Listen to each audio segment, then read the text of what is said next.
আসসালামু আলাইকুম আরহামতুল্লাহি অবরাকাতুহ। আলহামদুলিল্লাহ আলহামদুলিল্লাহি রব্বিল আলামিন ওয়াসসালাতু ওয়াসসালামু আলা সাইয়্যিদিল আম্বিয়া ওয়াল মুরসালিন ওয়া আলা আলিহি ওয়া আসহাবিহি আজমাইন। সুপ্রিয় দর্শক শ্রোতা, শুরু করছি আপনাদের প্রিয় অনুষ্ঠান আলোকিত প্রতিদিন। সুন্দর এই সকালে সকলকে শুভেচ্ছা আলোকিত প্রতিদিন অনুষ্ঠানের পক্ষ থেকে। দর্শক, আশা করছি ভালো আছেন, সুস্থ আছেন, নিরাপদে আছেন এবং নিয়মিত দেখছেন আমাদের অনুষ্ঠান। দর্শক, আজ অতিথি হিসেবে আমরা আমন্ত্রণ জানিয়েছি একজন বিশিষ্ট আলেমকে, বিশিষ্ট ইসলামী চিন্তাবিদকে। আজ আমাদের সাথে আছেন হাফেজ মাওলানা কাজী মারুফ বিল্লাহ। আসসালামু আলাইকুম ওয়া রাহমাতুল্লাহি ওয়া বারাকাতুহু। ওয়ালাইকুম আসসালাম ওয়া রাহমাতুল্লাহি ওয়া বারাকাতুহু। মোহতারাম, কেমন আছেন? জি আলহামদুলিল্লাহ, আপনি কেমন আছেন? আলহামদুলিল্লাহ, ভালো আছি। দর্শক, আজ আমরা যে বিষয়টি নিয়ে কথা বলবো সেটি হচ্ছে শবে মেরাজ থেকে শিক্ষা।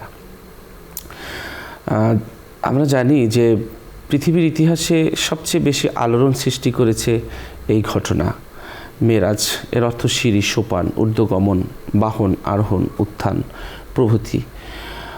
আমরা রাসূল সাল্লাল্লাহু আলাইহি ওয়াসাল্লাম যে মেরাজ করেছেন সে মেরাজের কথা আমরা শুনছি এবং মেরাজের যে আশ্চর্যজনক যে ঘটনাগুলো সেগুলো আমরা করার মাধ্যমে, সেগুলো থেকে আমরা শিক্ষা গ্রহণ করার মাধ্যমে আমাদের জীবনকে সমৃদ্ধ করতে পারি। আমরা পৃথিবীর এমন কিছু বিষয় রয়েছে যেগুলো মেরাজের মাধ্যমে কল্যাণ হয়েছে, আবিষ্কার হয়েছে, মানুষ তার উন্নতির পথ খুঁজে পেয়েছে। এই জন্য আল্লাহ রাব্বুল আলামিন বলেছেন এটি হলো একটি আশ্চর্যজনক, একটি বরকতময় একটি সফর। সুবহানাল্লাযী আসরা বিআবদিহি লাইলাম মিনাল মাসজিদিল হারামি ইলাল মাসজিদিল আকসাল্লাযী বারাকনা হাওলাহু। এই যে মসজিদে হারাম থেকে মসজিদে আকসা পর্যন্ত আল্লাহ তাআলা রাসূল সাল্লাল্লাহু আলাইহি ওয়াসাল্লামকে ভ্রমণ করিয়েছেন। তিনি বলেছেন, আমি সেই সত্তা যিনি মসজিদে হারাম থেকে মসজিদে আকসা পর্যন্ত ভ্রমণ করিয়েছি নবীজিকে। তার চতুর্পাশ সেটা নিরাপদ করা হয়েছিল এবং রহমতপূর্ণ করা হয়েছিল। এই মেরাজটি এমন একটি আশ্চর্যজনক ঘটনা যেই ঘটনার মাধ্যমে বিশ্ব মানবতার জ্ঞানের চোখ খুলে গেছে। মর্যাদা এবং সম্মানের যে রাসূল সাল্লাল্লাহু আলাইহি ওয়াসাল্লাম প্রতীক, সেটা এই মেরাজের মাধ্যমে বিশ্ববাসীকে দেখিয়েছেন। তিনি হলেন ইমাম। এজন্য সমস্ত নবীদেরকে সেখানে তার পিছনে মসজিদে আকসায় নামাজ পড়িয়েছেন, তাকে ইমাম বানিয়েছেন, এটা পৃথিবীবাসীকে দেখিয়েছেন। এবং তার সম্মানের যে কতটা মহিমা সেটা আমরা দেখতে পাই তার মেরাজের আলোচনা থেকে। তিনি যখন মূসা আলাইহিস সালামের সাথে দেখা করেছিলেন, তখন মূসা আলাইহিস সালাম এক আকাশে বসে নবীজিকে বলেছিলেন, নবী হে, আমি আপনার সম্পর্কে একটু কথা বলতে চাই। কি কথা? মূসা আলাইহিস সালাম বললেন, তু বাদি জামালু অখুবে সারতুরগার খারামি আরিনে বাগুয়াত আংজাতে কে গুফতলান তারানি। নবী হে, আপনি যে রূপ, মাধুর্য, সৌন্দর্য নিয়ে আল্লাহর নিলয়ে আল্লাহর সাথে দেখা করতে যাচ্ছেন, এই সৌন্দর্য মর্যাদা নিয়ে যদি আমি তুর পাহাড়ে দাঁড়িয়ে আমি বলতাম, যেখানে বলেছিলাম রব্বি আরনি, আপনাকে দেখতে চাই, আল্লাহ বলেছিল লান তারানি, দেখা যাবে না, ওখানে আমি যদি এই মর্যাদা নিয়ে দাঁড়াতাম আর দাঁড়িয়ে যদি বলতাম রব্বি আরনি, আপনাকে দেখতে চাই, আল্লাহ বলতো লান তারা আরনি, আমাকে দেখে নাও, প্রাণ ভরে দেখে নাও। প্রিয় দর্শক শ্রোতা, রাসূল সাল্লাল্লাহু আলাইহি ওয়াসাল্লামের মেরাজ থেকে এত ঐতিহাসিক জিনিস আমরা পাই এবং আমাদের দুনিয়া আখিরাতের কল্যাণের জন্য এমন কিছু জিনিস রাসূল সাল্লাল্লাহু আলাইহি ওয়াসাল্লাম আমাদেরকে উন্মুক্ত করে দিয়েছেন, দ্বার খুলে দিয়েছেন, যেটা বলে কখনো শেষ করা যাবে না। চলুন আমরা ছোট্ট একটি অনুষ্ঠানে আজকের এই বিশাল মহাসাগর থেকে, মেরাজের বিশাল তথ্যভাণ্ডার থেকে আমরা অল্প কিছু মণিমুক্তা আপনাদের সামনে আমরা সেই মহাসাগর থেকে তুলে ধরার চেষ্টা করছি। আলোচনা শুনছি আমাদের আজকের অতিথির কাছ থেকে। জি মোহতারাম। ধন্যবাদ মোহতারাম মাওলানা মুফাসসির কোরআন সেলিম হোসেন আজাদি সাহেব। এই গুরুত্বপূর্ণ বিষয়ে আমাকে কথা বলার সুযোগ দেওয়ার জন্য আপনাকে অনেক মোবারকবাদ। পবিত্র মেরাজ বা শবে মেরাজ যেটা আমরা বলি, অর্থাৎ মেরাজ মানে একটি রাতের ঘটনা, লাইলাতুল মেরাজ। দুনিয়ার ইতিহাসে দুটি রাত অত্যন্ত গুরুত্বপূর্ণ, মর্যাদা সম্পন্ন। একটি হচ্ছে লাইলাতুল কদর, আরেকটা হচ্ছে লাইলাতুল মেরাজ। এক রাতে শুধু ইবাদতের ফজিলত, আর আরেক রাতে হচ্ছে ঐতিহাসিক ঘটনাবলী। দুইটা দুই প্রেক্ষাপট, কিন্তু মর্যাদার দিক দিয়ে কোনোটার সাথে কোনোটা কম নয়। আল্লাহ সুবহানাহু ওয়া তাআলা মেরাজকে কেন সংগঠিত করলেন? আপনি নিশ্চয়ই জানেন, বুখারী শরীফে একটা পুরো অধ্যায় আছে, কিতাবুল উরুজ নামে যে অধ্যায়টি, সেখানে মেরাজ শুরু থেকে শেষ পর্যন্ত সেখানে কী কী ঘটনা সংগঠিত হয়েছিল সেগুলো আল্লাহ রাব্বুল আলামিনের নবী বন্ধু বিশ্বনবী মুহাম্মদ রাসূলুল্লাহ সাল্লাল্লাহু আলাইহি ওয়াসাল্লাম সেগুলো তুলে ধরেছেন। আমাদের সমাজের মধ্যে মেরাজকে নিয়ে কিছু কিছু বাংলা বইয়ের মধ্যে যেগুলো মেরাজের সাথে সম্পর্কিত না সেগুলো কেউ কেউ তুলে ধরেছেন, কিন্তু মেরাজ সম্পর্কে তথ্য নির্ভর যে বিষয়গুলো সেগুলো বুখারী শরীফের এখানে আল্লাহ সুবহানাহু ওয়া তাআলা বন্ধু বিশ্বনবী মুহাম্মদ সাল্লাল্লাহু আলাইহি ওয়াসাল্লাম বিস্তারিত বলেছেন। মেরাজ কেন সংগঠিত হলো? রাসূলুল্লাহ সাল্লাল্লাহু আলাইহি ওয়াসাল্লাম পৃথিবীতে আসার পরে 40 বছর পরে তিনি নবুয়ত পেলেন, নবুয়তের দায়িত্ব পালন করা শুরু করলেন। আল্লাহ সুবহানাহু ওয়া তাআলার পক্ষ থেকে তাওহীদের রিসালাত এবং আখিরাতের গুরু দায়িত্ব তিনি পালন করা শুরু করলেন, এবং তার প্রতি অন্যায়কারী অপরাধীরা যারা মুশরিক তারা চরম বিরূপ আচরণ করা শুরু করে দিল। নিপীড়ন, অত্যাচার, অনাচারের মধ্যে রাসূলুল্লাহ সাল্লাল্লাহু আলাইহি ওয়াসাল্লাম তার মিশনকে থামালেন না, আরও দুর্বার গতিতে নিয়ে এগিয়ে গেলেন। এক পর্যায়ে বাইরের জগতে তাকে সান্ত্বনা বাণী শোনাতেন, তাকে আগলিয়ে রাখতেন। অন্যায়ের মোকাবেলায় যারা নবীজিকে কষ্ট দেওয়ার জন্য আসতো, যিনি সামনে গিয়ে দাঁড়াতেন তিনি ছিলেন তার আপন চাচা আবু তালেব। যখন ঘরে ঢুকতেন তিনি পেতেন সান্ত্বনা বাণী তার স্ত্রীর কাছে, খাদিজাতুল কুবরা রাদিয়াল্লাহু তাআলা আনহা। ঘরে এবং বাইরে যত অত্যাচার নিপীড়ন হোক, কিন্তু এই দুইজন ব্যক্তি তাকে সান্ত্বনা বাণী শোনাতেন। তিনি সমস্ত অত্যাচার নিপীড়নের আচরণগুলো অনেকটা ভুলে যেতেন। অল্প সময়ের মধ্যে খাজা আবু তালেব দুনিয়ার বুক থেকে বিদায় হলেন, মন ভাঙ্গা। কিছুদিন পর আবার চলে গেলেন, তার ঘরের যে সান্ত্বনা বাণী শোনাতেন তার সহধর্মিণী খাদিজা রাদিয়াল্লাহু তাআলা আনহা। এই দুইজন ব্যক্তি চলে যাওয়া তার মন ভাঙ্গা হয়ে গেল। এই জন্য এই মেরাজের প্রয়োজন ছিল রাসূলুল্লাহ সাল্লাল্লাহু আলাইহি ওয়াসাল্লামের মনকে সান্ত্বনা দেওয়ার জন্য, মনকে প্রফুল্ল গতিতে আরও এগিয়ে নেওয়ার জন্য। আরেকটি কারণ হচ্ছে আল্লাহ রাব্বুল আলামিন তাকে শুধুমাত্র মক্কা মদিনার জন্য নবী করে পাঠান নাই, তাকে গোটা মাখলুকাতের জন্য নবীকে পাঠিয়েছেন। ইয়া আইয়ুহান নাস, আল্লাহ সুবহানাহু ওয়া তাআলা বলছেন, ইয়া আইয়ুহান নাস, হে রাসূল, হে লোক সকল তোমাদের জন্য আমি পাঠিয়েছি। ইন্নী রাসূলুল্লাহি ইলাইকুম জামিআ। এখানে শুধু ঈমানদারদের জন্য নবীকে পাঠান নাই, আল্লাহ সুবহানাহু ওয়া তাআলা ঘোষণা দিলেন, ইয়া আইয়ুহান নাস, হে লোক সকল, ইন্নী রাসূলুল্লাহি ইলাইকুম জামিআ, আমি তোমাদের কাছে তোমাদের সকলের জন্য আমার রসুলকে পাঠিয়েছি। এখানে দল মত জাতি ধর্ম বর্ণ ভাষা সকলের জন্য বিশ্বনবী মুহাম্মদ রাসূলুল্লাহ সাল্লাল্লাহু আলাইহি ওয়াসাল্লাম নবী হয়ে এসেছেন। আল্লাহ রাব্বুল আলামিন তার এই বন্ধুকে গোটা মাখলুকাতের কর্তৃত্ব নেতৃত্বের হাতে দিবেন। সুতরাং এই কর্তৃত্ব নেতৃত্ব তার হাতে তুলে দেওয়ার জন্য কিছু প্রাইভেট আলোচনা আছে। কারোর সাথে যদি কোনো গুরুত্বপূর্ণ বিষয়ে কথা বলতে হয় তখন তার সাথে নীরবে নিবৃত্তি একান্তে কথাবার্তা বলতে হয়। আল্লাহ সুবহানাহু ওয়া তাআলা তার বন্ধু বিশ্বনবী মুহাম্মদ রাসূলুল্লাহ সাল্লাল্লাহু আলাইহি ওয়াসাল্লামকে সঙ্গে নীরবে নিবৃত্তে একান্তে আলাপ করবেন। ফাকানা কাওবা কাউসাইনি আও আদনা। আল্লাহ রাব্বুল আলামিন এত কাছে তার বন্ধুকে নিলেন দাওয়াত দিয়ে, গার্ড অফ অনার দিয়ে। মক্কাতুল মুকাররমা থেকে প্রথম বাইতুল মুকাদ্দাস, সেখান থেকে ধাপে ধাপে ধাপে ধাপে আরশ আজিম পর্যন্ত আল্লাহ রাব্বুল আলামিন তার কাছে কথা বললেন এবং অনেক গুরুত্বপূর্ণ অনেকগুলো বিধান দিলেন। এখন আমাদের সামনে যে প্রশ্নটি আসে, আল্লাহ রাব্বুল আলামিন যখন মেরাজের কথা বললেন তখন কিন্তু সুবহান শব্দটা ব্যবহার করেছেন। সূরা বানী ইসরাঈলের যে প্রথম আয়াত মেরাজের সবচেয়ে বড় দলিল, এবং সূরা নাজমের মধ্যে আছে এবং সূরা বানী ইসরাঈলের মধ্যে আছে মেরাজের কী কী ঘটনা সংঘটিত হয়েছিল। আল্লাহ রাব্বুল আলামিন বলেন সুবহান। মেরাজটা এত ঐতিহাসিক একটি ঘটনা, মানুষের চোখে এটা একটা সন্দেহ আসতে পারে, দ্বিধা সংকোচ আসতে পারে। অল্প সময়ের মধ্যে গোটা মাখলুকাত কীভাবে আমার বন্ধুকে পরিদর্শন করালাম, আল্লাহ রাব্বুল আলামিন বললেন, আমি সব কিছু থেকে মুক্ত, সব কিছু সৃষ্টি জগতের মালিক আমি, আমার বন্ধুকে আমি কীভাবে দেখাবো সেটা আমার দায়িত্ব। এই জন্য আল্লাহ রাব্বুল আলামিন সুবহান শব্দটা ব্যবহার করেছেন। এরপর আল্লাহ পাক বলেন, আল্লাযী আসরা বিআবদিহি লাইলাম মিনাল মাসজিদিল হারাম ইলাল মাসজিদিল আকসা, আমার বন্ধুকে আমি বাইতুল্লাহ শরীফ থেকে, মক্কাতুল মুকাররমা থেকে মসজিদে আকসা পর্যন্ত, বাইতুল মুকাদ্দাস পর্যন্ত আমি পরিভ্রমণ করালাম। আল্লাযী বারাকনা হাওলা লিনুরিয়াহু মিন আয়াতিনা, আল্লাহ সুবহানাহু ওয়া তাআলা বলছেন তার চারপাশে কি কি আছে সব কিছু আমি পরিদর্শন করবো, দেখাবো। অনেক বরকত আছে, সেই বরকতগুলো আমি সম্পৃক্ততা তাকে করব।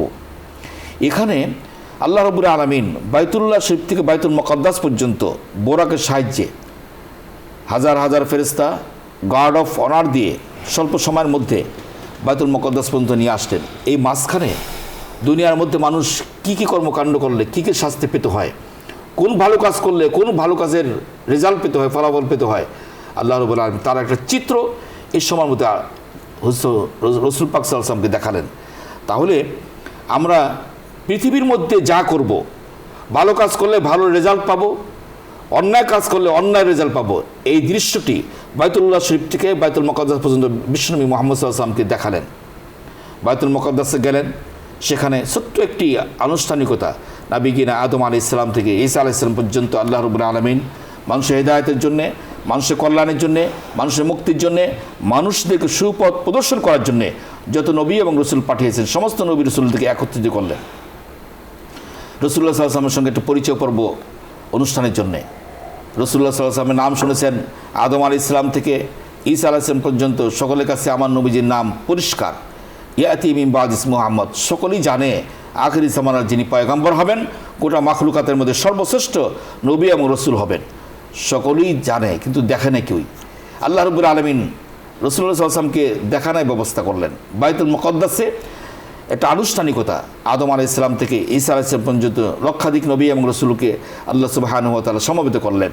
সেখানে সকলের মাঝে একটি লকব দিলেন, উপাধি দিলেন, তা হচ্ছে ইমামুল মুরসালিন, সমস্ত নবীদের ইমাম। সেখানে রাসূলুল্লাহ সাল্লাল্লাহু আলাইহি ওয়াসাল্লামের নেতৃত্বে, তার ইমামতিতে 2 রাকাত নামাজ সেখানে আদায় করেন। তার সমস্ত মুসল্লি ছিল সমস্ত আম্বিয়া আলাইহিমুস সালাম। রাসূলুল্লাহ সাল্লাল্লাহু আলাইহি ওয়াসাল্লাম সেখানে সকলের সঙ্গে পরিচয় লাভ করলেন। সেখান থেকে আবার যাত্রা শুরু হলো প্রথম আসমান, দ্বিতীয় আসমান। প্রথম আসমানে আদম আলাইহিস সালামের সঙ্গে সাক্ষাৎ, দ্বিতীয় আসমানে হযরত ঈসা আলাইহিস সালাম এবং হযরত ইয়াহইয়া আলাইহিস সালামের সঙ্গে সাক্ষাৎ, দুইজন ছিলেন আপন আত্মীয় সম্পর্কিত। এইভাবে সাক্ষাৎ পর্ব 7 আসমান পর্যন্ত, সর্বশেষ হযরত ইব্রাহিম আলাইহিস সালামের সঙ্গে সাক্ষাৎ। এখানে একটা জিনিস বোঝার আছে, তা হলো আমাদের আদি পিতা আদম আলাইহিস সালাম, প্রথম মানব আদম আলাইহিস সালাম, আর আমাদের জাতির পিতা হচ্ছেন ইব্রাহিম আলাইহিস সালাম। প্রথম আসমানে আদি পিতার সঙ্গে পরিচয় করালেন, আর সর্বশেষ সপ্তম আসমানে গিয়ে আমাদের জাতির পিতা, মুসলিম মিল্লাতের যে জাতির পিতা ইব্রাহিম আলাইহিস সালামের সঙ্গে সুসাক্ষাৎ করালেন। এই যে নবীদের সাথে কিছু স্পেশাল কথা আছে, সেগুলো আবার সেখানে সারলেন। এরপরে আল্লাহ সুবহানাহু ওয়া তাআলা আরেকটি বাহন, সিদরাতুল মুনতাহা পর্যন্ত এই বোরাক বাহন চলছিল। এরপর থেকে আরেকটি বাহন, তা হচ্ছে রফরফ নামক একটি বাহন, শুধু চোখ ফিলবে আর হাজার হাজার মাইল সে উঁচুতে উঠবে। আল্লাহ সুবহানাহু ওয়া তাআলা রফরফ নামক বাহনে করে আল্লাহ রাব্বুল আলামিনের কাছে নিলেন, এবং সেখানে আল্লাহ সুবহানাহু ওয়া তাআলা 14টি বিধান তাকে দিলেন। এত গুরুত্বপূর্ণ, আগামীতে তিনি রাষ্ট্রের প্রধান হবেন, আগামীতে তিনি দেশ চালাবেন, আগামীতে তিনি সমাজ চালাবেন, আগামীতে তিনি বিচারালয় চালাবেন, আগামীতে তিনি মানুষের জীবনকে কিভাবে সুখী সমৃদ্ধশালী জীবন গঠন করা যায় সেগুলো দিক নির্দেশনা প্রদান করবেন। আল্লাহ রাব্বুল আলামিন একান্তে নিবৃত্তে আল্লাহ সুবহানাহু ওয়া তাআলা তার বন্ধুকে দিলেন। প্রথম যে বিষয়টি ছিল, বিধানটি ছিল, প্রথম যে দফাটি, 14টি দফা। আমরা বিভিন্ন সময় বিভিন্ন দফা নিয়ে মানুষ আন্দোলন করে, মানুষ যখন রাষ্ট্রীয় ক্ষমতা যেতে চায় তখন কিছু দফা সে উপস্থাপন করে, আমার ইশতেহারের মধ্যে এই দফাগুলো থাকবে।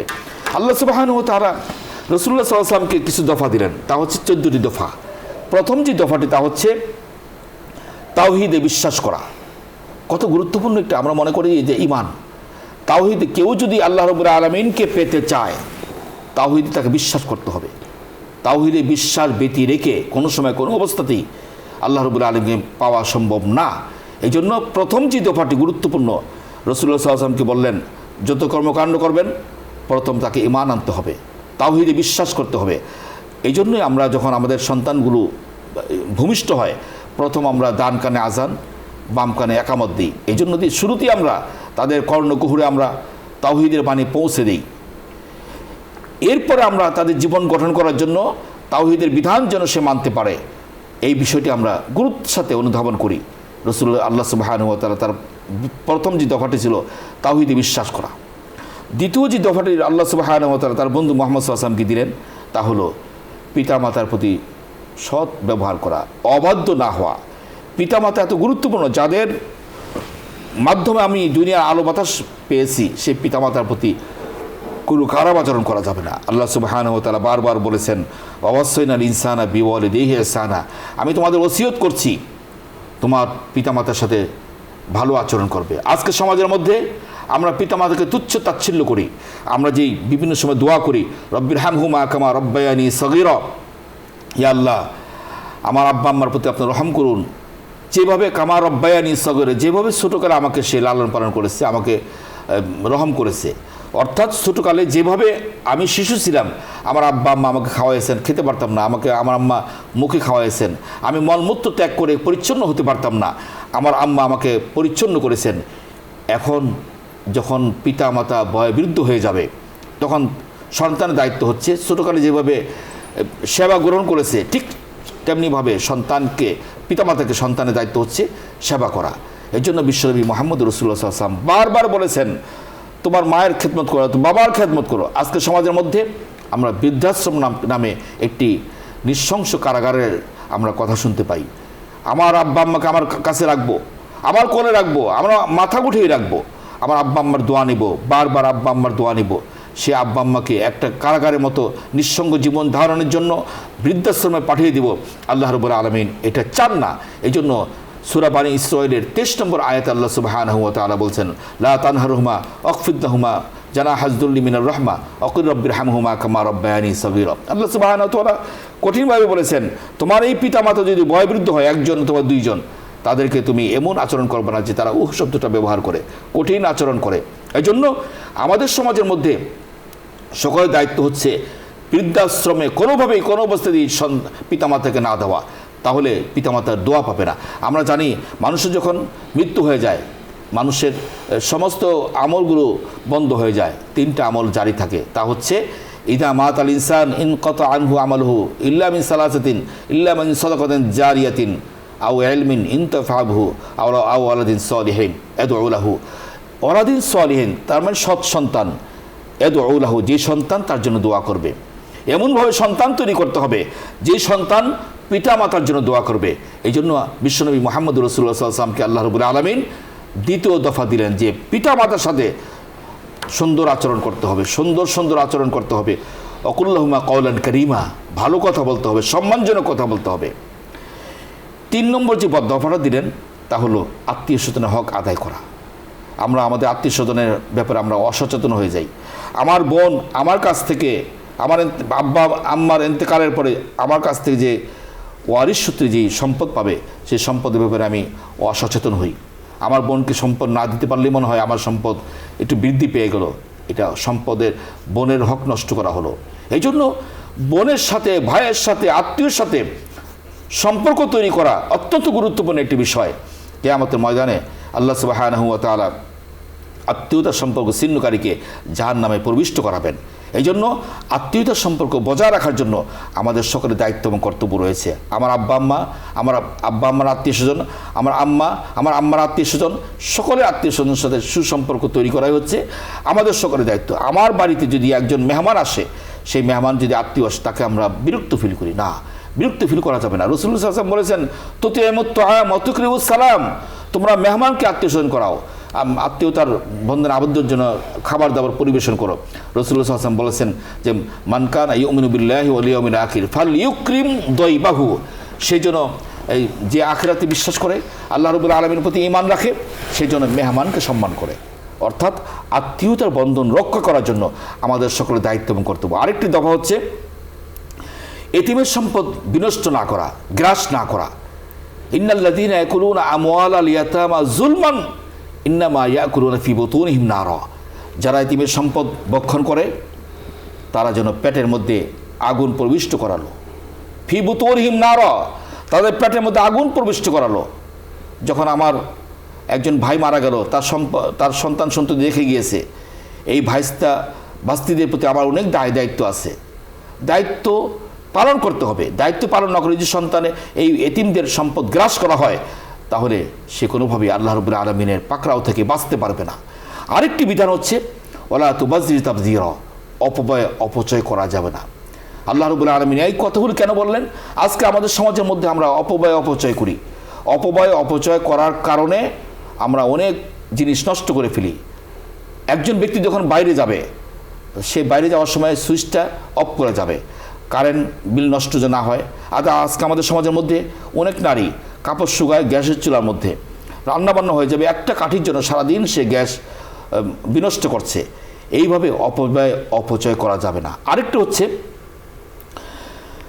খাবারের ভয়ে, ক্ষুধার্তের ভয়ে সন্তানকে হত্যা করা জঘন্য একটি অপরাধ।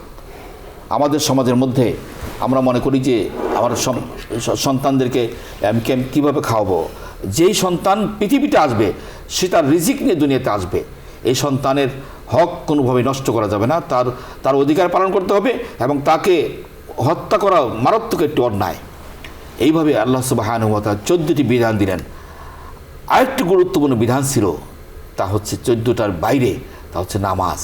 রাসূল সাল্লাল্লাহু আলাইহি ওয়াসাল্লাম বলেন, আসসালাতু মিরাজুল মুমিনিন, নামাজ হচ্ছে মুমিনের মেরাজ। আমার মেরাজ যেমন বাইতুল্লাহ শরীফ থেকে বাইতুল মুকাদ্দাস, সেখান থেকে তার 7 আসমান ভেদ করে আল্লাহ রাব্বুল আলামিনের সঙ্গে সাক্ষাৎ। আর যদি কোনো মুমিন ব্যক্তি 5 ওয়াক্ত নামাজ নিয়মিত আদায় করে, নবীজি বলছেন সেই ব্যক্তিরও একটা মেরাজ হয়ে গেল। এই জন্য আমাদের সমাজের মধ্যে আমরা যদি মেরাজের তাত্ত্বিকতা আমরা অনুধাবন করতে পারি, তাহলে সঠিকভাবে নামাজ আদায় করতে হবে। এবং 14টি বিধান আল্লাহ রাব্বুল আলামিন যে বিধানটি বিশ্বনবী মুহাম্মদ সাল্লাল্লাহু আলাইহি ওয়াসাল্লামকে দিয়েছেন, সেই বিধানের আলোকে জীবন গঠন করতে পারলেই মেরাজের তাত্ত্বিকতা, মেরাজের তাৎপর্য এবং মেরাজের শিক্ষা আমাদের জীবনে বাস্তবায়িত হবে। আমরা মনে করি যে প্রতি বছর এই রজব মাসের দিবাগত 27 থেকে 26 তারিখ দিবাগত রাতে মেরাজ হবে। এখানে আমার দায়িত্ব শেষ না। মেরাজ হচ্ছে একটা শিক্ষার বিষয়। মেরাজ থেকে রাসূলুল্লাহ সাল্লাল্লাহু আলাইহি ওয়াসাল্লাম কী আমাদের জন্য এনেছেন, কী পাথেয় এনেছেন, সেগুলো আমাদের জীবনে বাস্তবায়ন করতে পারলেই আমাদের জীবন হবে সুন্দর, আমাদের সমাজ হবে সুন্দর, আমাদের পরিবার হবে সুন্দর, আমাদের দেশ হবে সুন্দর, আমাদের রাষ্ট্র হবে সুন্দর। আল্লাহ রাব্বুল আলামিন আমাদের সকলকে মেরাজের এই যে শিক্ষাগুলো আমাদের জীবনে বাস্তবায়ন করার তৌফিক দান করুন। আল্লাহুম্মা আমিন। জি মুহতারাম, অনেক অনেক ধন্যবাদ। আল্লাহ তাআলা আমাদেরকে তৌফিক দান করুন। আল্লাহুম্মা আমিন। দর্শক, মেরাজ, রাসূল সাল্লাল্লাহু আলাইহি ওয়াসাল্লামকে আল্লাহ তাআলা মেরাজের মাধ্যমে জান্নাত দেখিয়েছেন, জাহান্নামের কষ্ট আযাব দেখিয়েছেন, কোন পাপের কি শাস্তি হবে এগুলো রাসূল সাল্লাল্লাহু আলাইহি ওয়াসাল্লামকে জিবরাইল দেখিয়েছেন। যেন নবীজি এসে স্বচক্ষে যা দেখে এসেছেন সেটা যেন বলতে পারেন, সেজন্য আল্লাহ তাআলা প্ল্যানিং করে তাকে পাঠিয়েছেন। এবং এমন জায়গায় আল্লাহ তাআলা তার নিলয়ে নিয়েছেন যেখানে আর কেউ কখনো যাওয়ার সুযোগ পাবে না, মিলবে না। রাসূল সাল্লাল্লাহু আলাইহি ওয়াসাল্লাম সারাটি জীবন কষ্ট করেছেন। তিনি ছোটবেলা থেকেই তার কষ্টের জীবন ছিল। তিনি উম্মতের জন্যে কষ্ট করেছেন। আল্লাহ তাআলা তাকে সম্মান দিয়েছেন, সে কারণে পৃথিবীর মাঝে তাকে সেরা করেছেন। এবং তিনি মানুষের জন্য অবদান রেখে গেছেন। তিনি মেরাজে যা দেখে এসেছেন তা বর্ণনা করেছেন। এবং মেরাজ করে আসার পর কাফের মুশরিকরা, ইউনুস বিন বুখাইর রাদিয়াল্লাহু তাআলা আনহু একটি হাদিস বর্ণনা করেছেন যে যখন সব খুলে খুলে বলছিলেন, তখন তারা বললেন যে আপনি যদি একটা জিনিস বলতে পারেন তাহলে আমরা বিশ্বাস করব যে আপনি মেরাজ করেছেন। কি সেটা? বলল, একটা কাফেলা মক্কায় আসতেছে, বাণিজ্যিক দল। ওরা কোথায় আছে এখন, কবে মক্কায় পৌঁছাবে, যদি বলতে পারেন তাহলে আমরা বুঝবো যে হ্যাঁ মেরাজ করেছেন। তো নবীজি বললেন, হ্যাঁ আমি তো দেখে এসেছি একটি দল অমুক জায়গায় আছে, সেখান থেকে আসতে হয়তো আগামী বুধবার সময় লাগবে, বুধবারের আগে আসতে পারবে না। তো নবীজি বুধবারের কথা বললেন, কাফের মুশরিকরা অপেক্ষা করলেন। বুধবার যখন আসলো আবার ঘিরে ধরলেন নবীজিকে, ঘিরে ধরে বললেন, নবীজি কই, এখনও তো আসলো না, তাহলে কি আপনি মেরাজ করেননি? এভাবে যখন নবীজিকে তিরস্কার করতে লাগলেন, তখন নবীজি বললেন, হে আল্লাহ, তুমি আজকের দিনটাকে তুমি একটু বাড়িয়ে দাও, লম্বা করে দাও, ওই 1 ঘন্টা বাড়িয়ে দাও, যেন ওরা মক্কায় প্রবেশ করার আগে সূর্য অস্তমিত না হয়। ইউনুস বিন বুখাইর রাদিয়াল্লাহু তাআলা আনহু বললেন, নবীজি যখনই দোয়া করলেন, দোয়ার সাথে সাথে সূর্য যেখানে ছিল সেখানে স্থির হয়ে দাঁড়িয়ে গেছে, এবং ওই বাণিজ্যিক দল মক্কায় প্রবেশ করার আগ পর্যন্ত ওই দিন সূর্য অস্ত যায় নাই। সুবহানাল্লাহ, সুবহানাল্লাহ। এই মেরাজকে সত্যতা প্রমাণ করার জন্যে আল্লাহ তাআলা অনেক মেটার রেখেছেন। আমরা মেরাজের সংক্ষিপ্ত আলোচনা আজকের আমরা শুনলাম। আমরা হয়তো আরও এ বিষয়ে আলোচনা করব ইনশাআল্লাহ। যারা দীর্ঘ সময় আমাদের সাথে অনুষ্ঠান থেকেছেন, আসুন আমরা আল্লাহর কাছে কায়মানুবাক্যে একটি মোনাজাত করছি। আপনারাও আমাদের সাথে মোনাজাতে শরীক হতে পারবেন। আল্লাহুম্মা সাল্লি আলা সাইয়্যিদিনা ওয়া নাবিয়িনা ওয়া শাফিয়িনা ওয়া হাবিবিনা ওয়া মাওলানা মুহাম্মদ সাল্লাল্লাহু আলাইহি ওয়া আলা আলিহি ওয়া আসহাবিহি ওয়া বারাকা ওয়া সাল্লাম। আল্লাহুম্মা আমিন। ربنا لا تزغ قلوبنا بعد إذ هديتنا وهب لنا من لدنك رحمة إنك أنت الوهاب. اللهم آمين. اللهم اغفر لي حينا وميتنا وشهيدنا وغيبنا وصغيرنا وكبيرنا وذكرنا وأنثانا. ربنا لا تزغ قلوبنا بعد إذ هديتنا وهب لنا من لدنك رحمة إنك أنت الوهاب. اللهم آمين. রব্বুল আলামিন, আমরা গুনাহকারী, সিয়াকারী, খাতাকারী, পাপী, অসহায়, দুর্বল, জীবনের সমস্ত গুনাহ নিয়ে আপনার শাহী দরবারে বড় আশা নিয়ে হাত তুলেছি। রব্বুল আলামিন, গুনার দিকে তাকালে মনে হয় আপনি আমাদেরকে আযাব দিবেন। রব্বুল আলামিন, আমরা জানি আপনি ক্ষমাকে পছন্দ করেন, ক্ষমা করতে ভালোবাসেন। যত বড় অপরাধ হোক না কেন, ক্ষমা করা আপনার কাছে মামুলি ব্যাপার। আল্লাহ আল্লাহ আল্লাহ আল্লাহ। জীবনে অনেক গুনাহ করেছি, এই গুনার বোঝা নিয়ে আপনার দুয়ারে দাঁড়িয়ে থাকতে থাকতে যদি পা অবশ হয়ে যায়, আল্লাহ, ধরনা ধরে হাত পেতে রাখতে রাখতে যদি হাত দুখানা অবশ হয়ে যায়,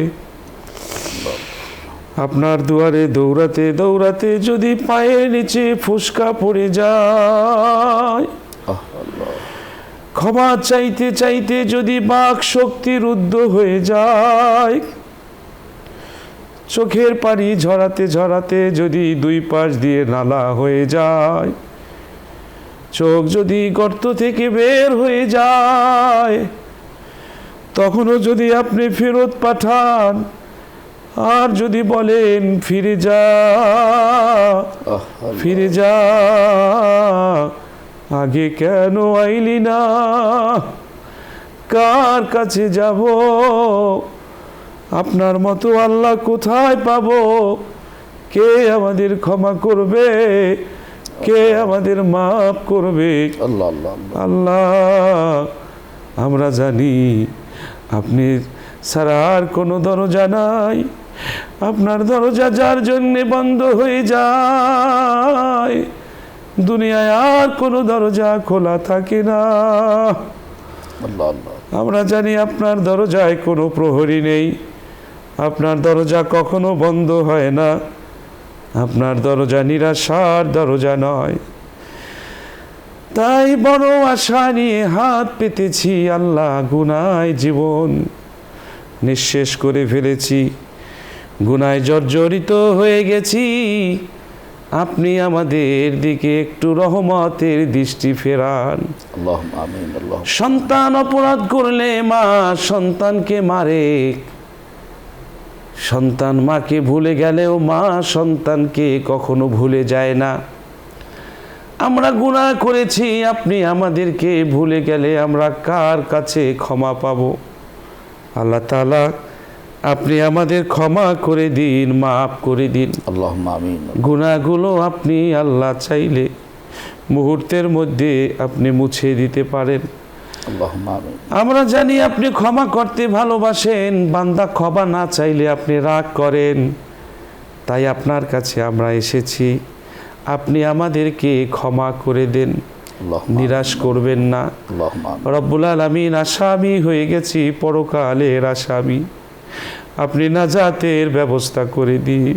আল্লাহুম্মা আমিন। রব্বির হামহুমা কামা রব্বায়ানি সগীরা, রব্বির হামহুমা কামা রব্বায়ানি সগীরা। আল্লাহুম্মা আমিন। সুবহানা রাব্বিকা রব্বিল ইজ্জাতি আম্মা ইয়াসিফুন ওয়া সালামুন আলাল মুরসালিন ওয়ালহামদুলিল্লাহি রাব্বিল আলামিন। আমিন আমিন। দর্শক, আমরা আজ এখানেই শেষ করছি। দেখা হবে আগামীকাল ঠিক এই সময়।